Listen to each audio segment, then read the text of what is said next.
Ya pemirsa, terima kasih Anda masih setia bersama dengan kami di Inspirasi Sukses bersama Kausar Management. Masih bersama dengan Kang Edvan Kausar dan juga bintang tamu kita kali ini yaitu Mas Muhammad Rivaldi selaku founder dari Playable.id. Nah, untuk Anda yang baru saja bergabung, Playable.id adalah sebuah aplikasi audiobook yang tentunya memudahkan Anda untuk mendengarkan ataupun membaca buku dimanapun dan kapanpun. Wah, bener kan kayak gitu ya Mas Muhammad Rivaldi ya?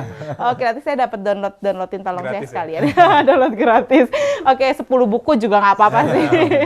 Baik, Kang Edvan, nih kalau bicara tentang teknologi, bagaimana sih caranya kita agar bisa untuk berjuang bersama dengan teknologi bukannya atau menaklukkan teknologi bukan ditaklukkan? Nah, itu memang pilihannya tuh. Karena dengan seiring perkembangan zaman, teknologi semakin canggih dan pilihannya ada dua tadi, betul kata Mbak Irma. Menaklukkan teknologi alias memanfaatkannya sebagai jalan kita menuju kesuksesan atau justru ditaklukkan teknologi. Nah, kalau tahu Ustadz kemarin saya dengar ya, jadi teknologi, Instagram, WhatsApp, Facebook itu mubah hukumnya. Kan ada yang mengharam-haramkan kan. Wah, itu kan produknya Zionis bla bla bla gitu kan. Jadi sebenarnya secara Islam kata mereka mubah. Apa Manusianya lah. Manusianya. Mubah itu netral gitu.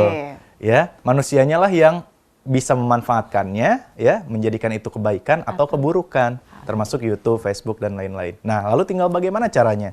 Caranya adalah, pilihan kedua adalah kita mau hanya sebagai penikmat atau konsumen, atau kita ikut dalam bagian sejarah perkembangan teknologi. Mau ikut dalam sejarah dong, biar namaku nanti ada di buku, barangkali anak-anakku, cucu-cucuku nanti bisa melihat namaku. Iya.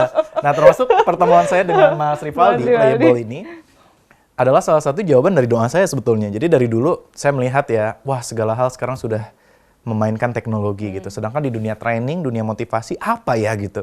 Apa ya yang bisa kita manfaatkan teknologi berbasis aplikasi tentunya. Karena ini dunia startup nih zaman sekarang. Akhirnya saya doa, gimana caranya? Hingga akhirnya ketemu, waktu itu melalui teman saya namanya Wira. Dan kemudian ketemu dan ini jawaban dari doa saya nih. Jadi motivasi, inspirasi bisa tetap tersampaikan melalui gadget.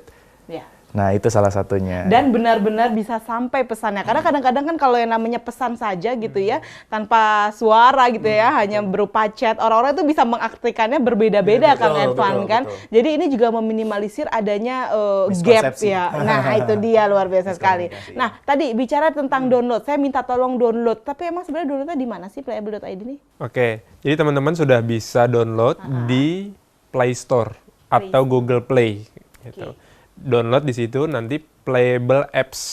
Jadi play semua nih ya. Oke, Playable Apps ya. Playable Apps, nanti di dalamnya banyak buku-buku yang bisa teman-teman download di dalamnya. Oke, nah memudahkan. Besok ada nggak sih kira-kira nih perkembangannya akan buku-buku pelajaran sekolah atau dalam perkembangan nanti buku-buku resep ya kan? Ibu-ibu jadinya sambil di dapur resepnya sambil dengerin pakai earphone. Ada nggak? Kita ke depan akan mengembangkan selain audiobook, kita akan masuk ke videobook. Di dalamnya akan kita sediakan tutorial-tutorial khusus passion tertentu gitu. Misalkan di situ ada cara memasak gitu, cara mencukur rambut kayak gitu dan sebagainya gitu. Jadi kita khususkan memang betul-betul di dalam aplikasi itu bisa diakses tutorial gitu. Di dalamnya kayak gitu. Dan ada visualnya gitu. Kita tambahkan visualnya. Nah, itu yang akan terupdate yang nantinya di 2018 kita akan masukkan, inputkan fitur-fitur terbarunya.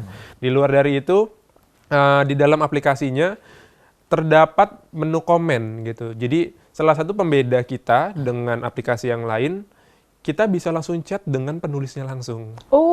Kayak gitu. Dan itu kan kita sebagai followernya bisa dialog langsung, itu kan satu hal yang bisa protes langsung gitu.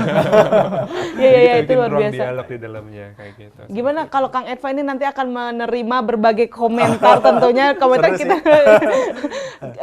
perasaannya seperti apa kalau misalkan tiba-tiba ada yang mengkritik atau tiba-tiba ada yang nggak suka sama bukunya? Ya nggak masalah sih, karena pada prinsipnya kan kita memberi manfaat gitu ya, memberi manfaat. Terserah penilaian orang seperti apa, yang penting kita berbuat kebaikan. Gitu. Jadi urusannya adalah tentang kita dengan pencipta kita. Nah itu dia pemirsa. Yang pasti nih ya, kalau misalkan namanya teknologi, kita pasti nggak lepas dari namanya netizen itu. Netizen ya, atau orang-orang bilang sangat berbahaya sekali untuk bertemu dengan massa yang sangat banyak, dengan cara pikir yang juga banyak, prinsip yang berbeda-beda, latar belakang luar biasa, semuanya mempengaruhi, dan komen yang macam-macam ya. Jadi kita sebagai penulis, kalau misalnya di Playable.id ini sangat tertantang sekali untuk tahu. Karena memang pada dasarnya hukum menjelaskan bahwa kita sebagai manusia tidak bisa membuat semua orang setuju dengan pendapat kita. Ya, kemudian membuat semua orang suka dengan kita. Nggak bisa tuh, karena memang pasti aja ada yang nggak suka. Atau jangankan kita lah, Nabi Muhammad SAW aja yang sudah sangat sempurna, masih ada aja yang nggak suka kan? Betul. Apalagi penulis.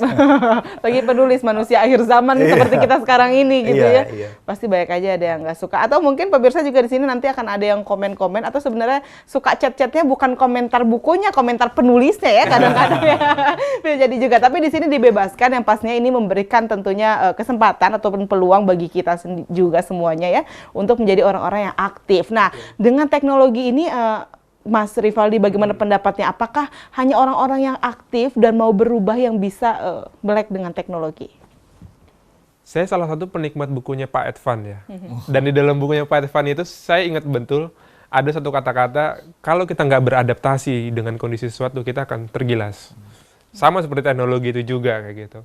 Artinya sekarang memang perkembangan teknologi sadis banget. Betul. Gitu. Ada yang memanfaatkan secara frontal, ada yang dengan secara kebaikan. Tapi satu hal kita harus tahu dan kita harus terjun di dalam dunia itu kayak gitu. Karena eranya akan terus berubah.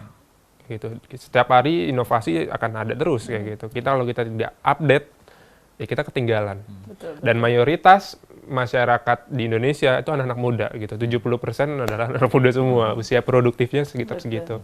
Artinya ya kita harus masuk ke dalam zona itu gitu. Kalau kita tidak mau tertinggal atau punah ya, gitu. seperti episode sebelumnya. Daripada punah harus berubah gitu kan ya. Apalagi Indonesia sekarang kan mendapat bonus demografi ya. Beberapa tahun ini kita termasuk negara yang beruntung sebenarnya, tapi asal bisa memanfaatkan lagi-lagi nih. Kalau cuma banyak anak muda tapi tidak memiliki wawasan juga, untuk apa? Masa depan sudah kelihatan malah semakin suram begitu ya Mas Rivaldi ya. Nah Mas Rivaldi, ini terkait dengan perubahan teknologi yang sangat pesat dan juga cepat begitu. Bagaimana Playable ID mengikuti perkembangan ini? Kalau kita sangat memerhatikan ritme, inovasi belum tentu itu efektif dan efisien. Sebagai contoh misalkan, dulu di zamannya Steve Jobs dan Bill Gates, Steve Jobs itu pernah bersama John Sculley mengeluarkan pen stylus. Sama Steve Jobs dihina-hina itu. Gitu. Tapi kenyataannya justru sekarang Apple keluarkan itu gitu. Dan dulu pulpen itu nggak laku gitu dijual. Karena memang belum masuk fasenya. Screening untuk display itu masih sangat-sangat lambat gitu. Jadi begitu kita tulis sesuatu masih responnya lambat. Begitupun juga Gojek misalkan. Kayak gitu. Gojek pun juga sama juga gitu. Artinya inovasi baik tapi harus menentukan timing yang tepat.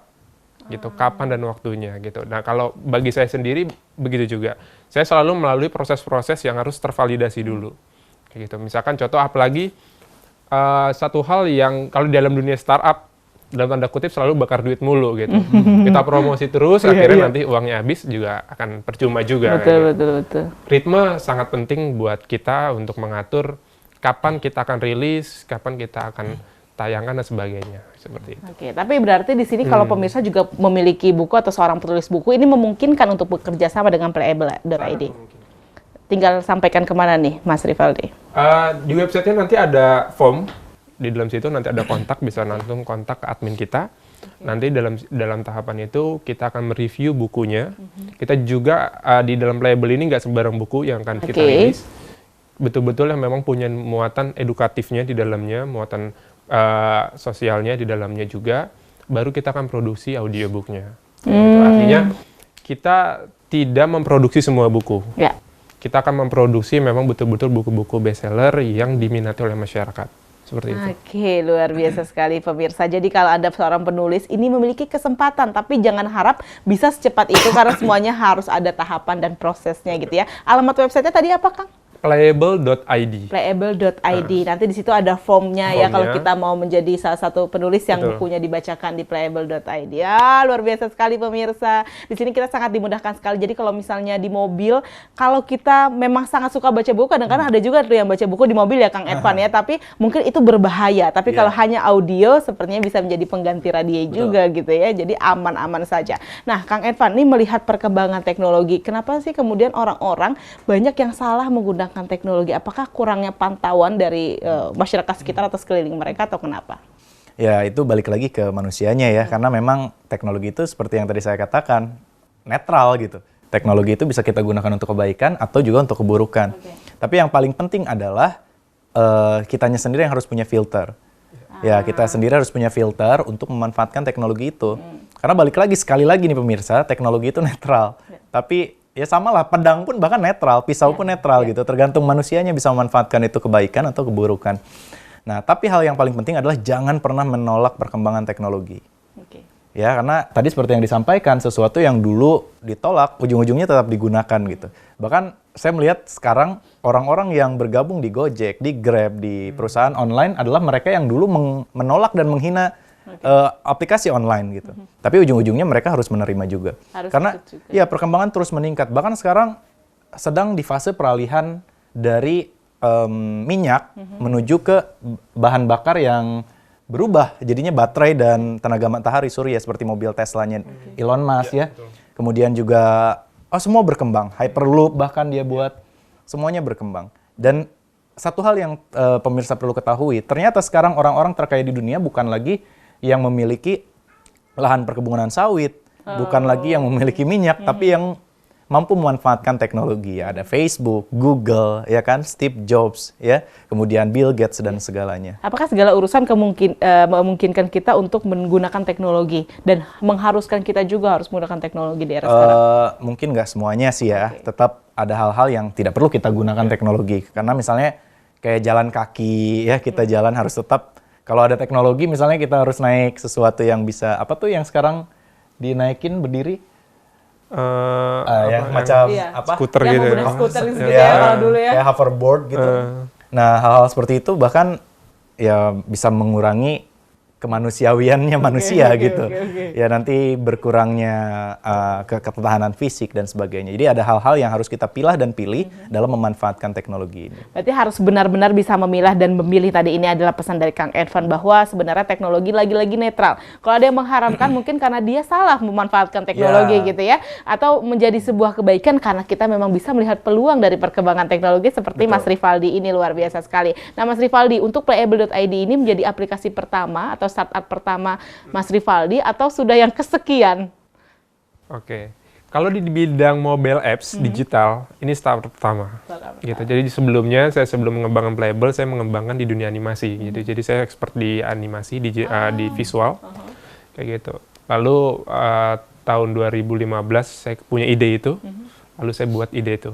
Oke, jadi sebenarnya segala sesuatu ataupun bisnis ini bisa diawali tidak melulu dengan uang saja, tapi juga dengan ide ataupun dengan solusi yang ingin kita berikan kepada diri kita sendiri. Betul ya, seperti Mas Rivaldi ini. Dan pemirsa, nanti kita akan tahu, tadi Mas Rivaldi sampaikan bahwa untuk memulai sebuah startup kadang-kadang ada orang yang bakar uang. Nah, apakah ini juga tentang modal? Kita bahas usai jeda berikut ini, tetap di Inspirasi Sukses bersama Kausar Management. Saat ini perusahaan dan instansi dituntut untuk terus mengembangkan sumber daya manusia di dalam spiritual, culture building, MC, outbound, dan storyteller.